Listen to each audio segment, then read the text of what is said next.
ever since she entered a convent at the age of 23.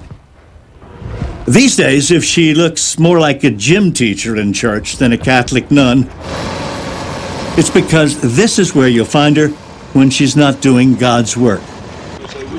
Competing in triathlons around the country, including one of the most grueling races on earth, the Ironman Championship in Hawaii.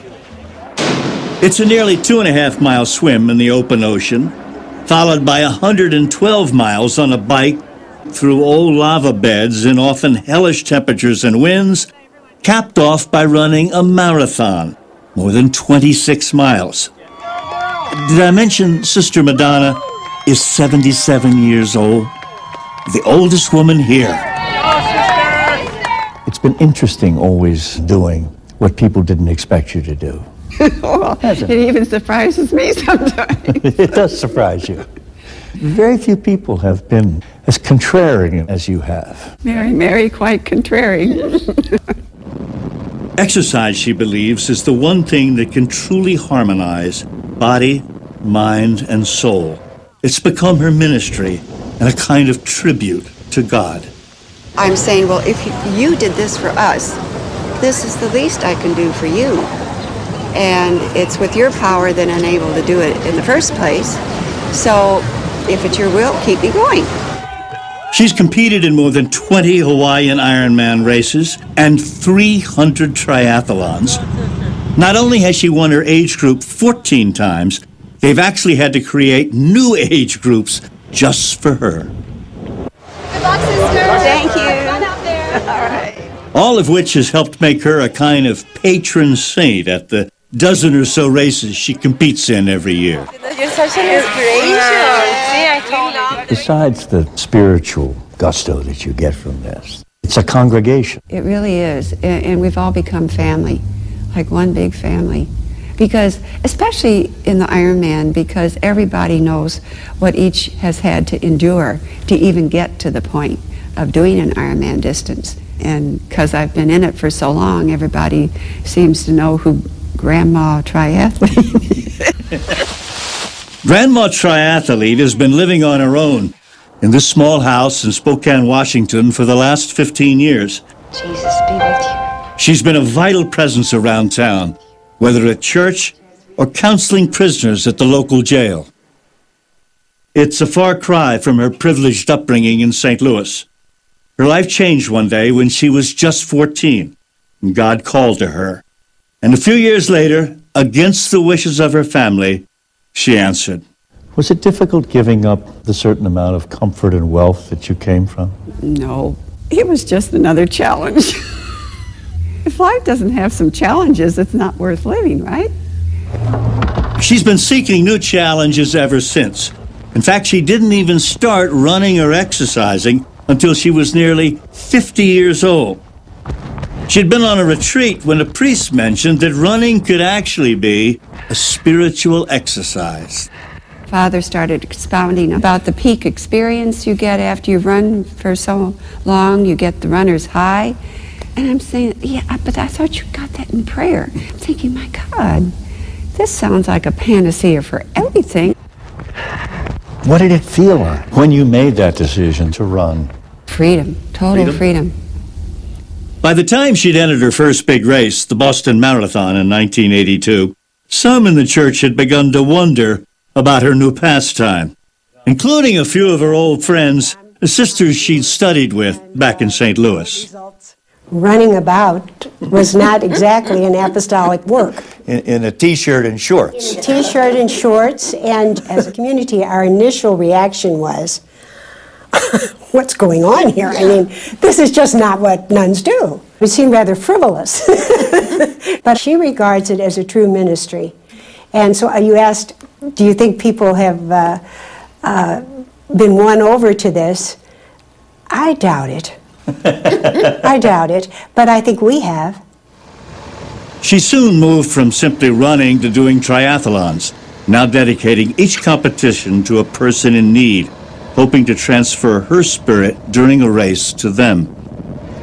In 2006 at the Hawaiian Ironman, it was her nephew who had died unexpectedly just a month before the race. In the final stages of the run, well into the night and with several miles to go, she wasn't even close to finishing under the cutoff time, 17 hours after the start. Sister Madonna Booter. That's when she said she made a deal with God. Let her finish, and she'd know that her nephew had died at peace. After I made that bargain with God, there was kind of like a presence on my right side in the dark.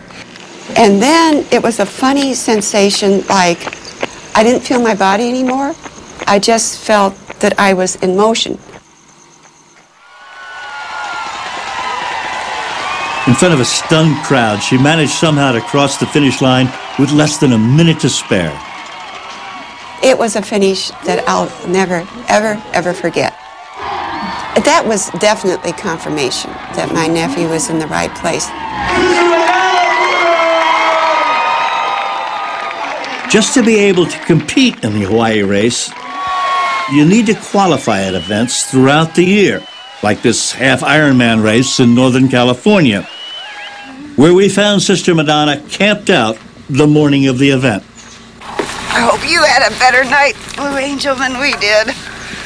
It was pretty chipper.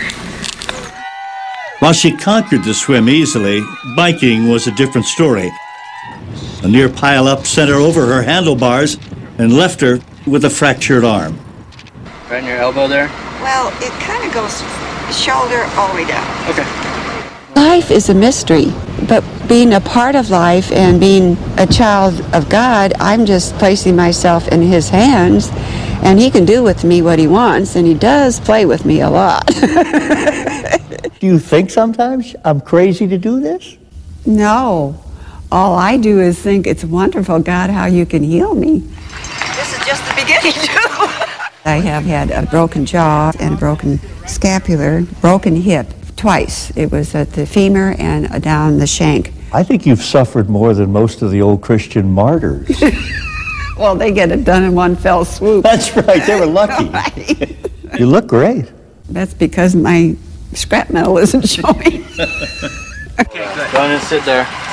Although doctors thought she might be out of commission because of her fractured arm, divine intervention or not, she was right back at it just months later. Aloha again. Back to Hawaii at the 2007 Ironman. This year, she's doing the race for a close friend who lay dying in the hospital there. God and my mother, praise your little son, Jesus. It'd be great if we could go to the finish together. Her to her final finish and me to my temporary one. With that mutual destiny in mind, she's up at 4 a.m. The day the Lord has made, let us rejoice and be glad in it. 193, right? and on to the race. How many times have you been here? Oh, this is my 21st for Kona. Minutes before the race, she's calming nerves, hers and all those around her.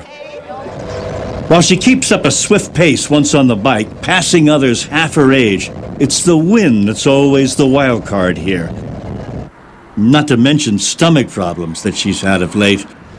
No food or water will stay down. But this is what her life's always been about. Sacrifice, dedication, faith. So with 50 miles to go, she pushes on. This is in a capsule, a very concentrated lifespan. You are going to have ups and downs, highs and lows, joys and sorrows. So go with it, accept it. It's all in the making of a character. After 8 hours in the blistering sun, 112 miles, Sister Madonna missed the cutoff time. She was just 30 seconds too late. It's a sign that her friends, the sisters from St. Louis, wish she would heed. Do you all think she's crazy, though, at the age of 77 to be doing this nonsense? I hope she finishes soon, or she decides to, stop, because I don't want her to see her hurt. I don't want her